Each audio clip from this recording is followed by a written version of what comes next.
क्या आपने कभी सोचा है कि देवताओं और असुरों ने साथ मिलकर समुद्र को क्यों मथा था? क्या वजह थी कि अमरता के लिए इतना बड़ा संग्राम हुआ? क्यों शिवजी को नीलकंठ बुलाया जाता है? आज हम जानेंगे समुद्र मंथन की असली वजह।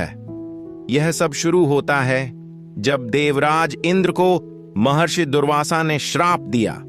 महर्षि दुर्वासा शिव जी के भक्त थे।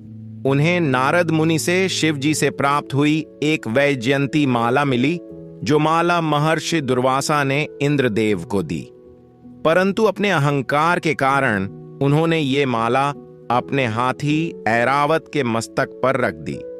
तभी वो माला गिर गई और ऐरावत ने उस पर पैर रख दिया। इसे देखकर महर्षि दुर्वासा ने क्रोध में आकर देवराज इंद्र को श्राप दे दिया। इस श्राप के कारण देवताओं की शक्ति समाप्त हो गई। तीनों लोकों में अंधेरा छा गया और वे लक्ष्मीहीन हो गए और असुरों ने स्वर्ग पर अधिकार कर लिया। देवता हारते गए, स्वर्ग संकट में पड़ गया और वे सीधे पहुंचे भगवान विष्णु की शरण में। भगवान विष्णु ने कहा, इस संकट का समाधान है समुद्र मंथन, जो अमृत देगा, शक्ति देगा, धन, समृद्धि और हर एक स्वर्ग से खोई हुई मूल्यवान वस्तु प्रदान करेगा, जो छिपी हैं गहरे क्षीर सागर में। इन्हें पाने के लिए उन्हें मंथन करना होगा। परंतु असुरों के आक्रमण के कारण देवताओं की संख्या कम हो चुकी थी। इसीलिए भगवान विष्णु ने देवताओं को असुरों की सहायता लेने का सुझाव दिया। समुद्र मंथन के लिए मंदराचल पर्वत बना मथनी और नागराज वासुकी बने रस्सी। देवताओं को ज्ञात था कि मंथन के समय नागराज वासुकी के मुख से ज्वालाएं निकलेंगी। इसीलिए उन्होंने वासुकी की पूंछ पकड़ी और असुरों ने मुख। देवता और असुर दोनों ने मिलकर मंथन शुरू किया। परंतु मंथन शुरू करते ही मंदराचल पर्वत नीचे डूबने लगा। मंदराचल पर्वत को डूबने से रोकने के लिए भगवान विष्णु ने कच्छप अवतार यानी कछुए का अवतार लिया, जिसे कूर्म अवतार कहा जाता है। समुद्र के बीचों बीच उन्होंने पर्वत को अपनी पीठ पर टिका लिया और फिर से मंथन शुरू हुआ। मंथन से सबसे पहले निकला एक विष, जिसकी केवल हवा ही किसी को भी मार दे। इस विष का नाम है हलाहल। सृष्टि को इस विष से बचाने के लिए भगवान शिव ने इसे पी लिया और माता पार्वती ने उस विष को शिव जी के कंठ में ही रोक लिया। इसीलिए शिव जी को नीलकंठ के नाम से बुलाया जाता है। फिर निकली कामधेनु गाय। यह एक ऐसी गाय थी जो इच्छानुसार कुछ भी दे सकती थी। यह गाय अर्षियों को प्राप्त हुई। फिर निकला एक शक्तिशाली घोड़ा उच्चैः श्रवा, जो पहले राजा बलि फिर बाद में इंद्र को मिला। ऐरावत हाथी, जो कि इंद्र का वाहन था, वो पुनः इंद्रदेव को ही मिला। फिर कौस्तुभ मणि, जो भगवान विष्णु ने धारण की। कल्प वृक्ष, जो सभी इच्छाएं पूरी करता है, स्वर्गलोक में लगाया गया।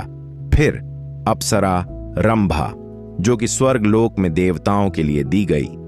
माता लक्ष्मी, जो कि धन और समृद्धि की देवी के रूप में प्रकट हुई और भगवान विष्णु की अर्धांगिनी बनी। वारुणी मदिरा देवताओं और असुरों दोनों को मिली। चंद्रमा, जिन्हें भगवान शिव ने अपनी जटाओं में पुनः धारण किया।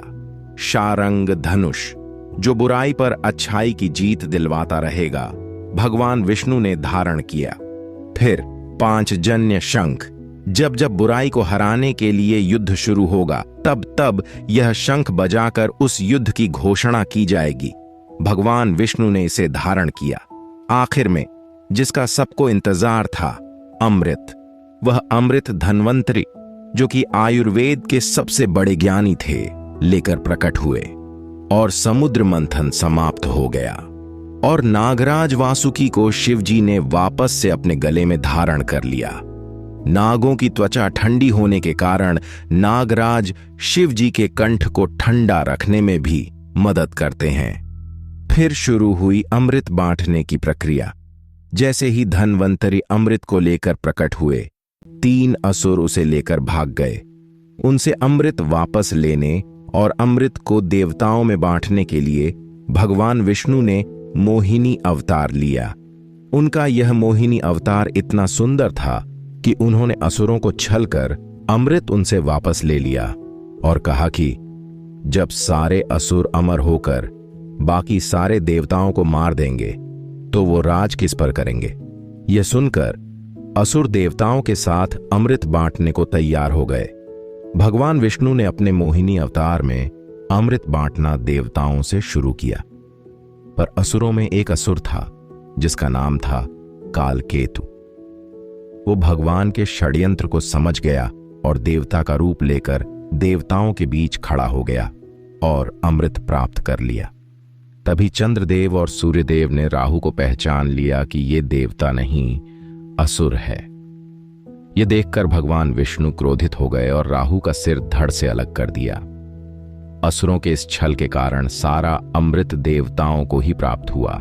इसके बाद असुर कालकेतु भगवान शिव की शरण में न्याय के लिए गया और चंद्रदेव तथा सूर्यदेव भी वहीं गए। फिर भगवान शिव ने कहा कि भगवान विष्णु को छलने के कारण अब से कालकेतु का सिर और शरीर अलग अलग ही रहेंगे और भ्रमण में कालकेतु का सिर राहु कहलाएगा और उसका धड़ केतु, और सूर्य और चंद्र के कारण ही कालकेतु की ये दशा हुई है।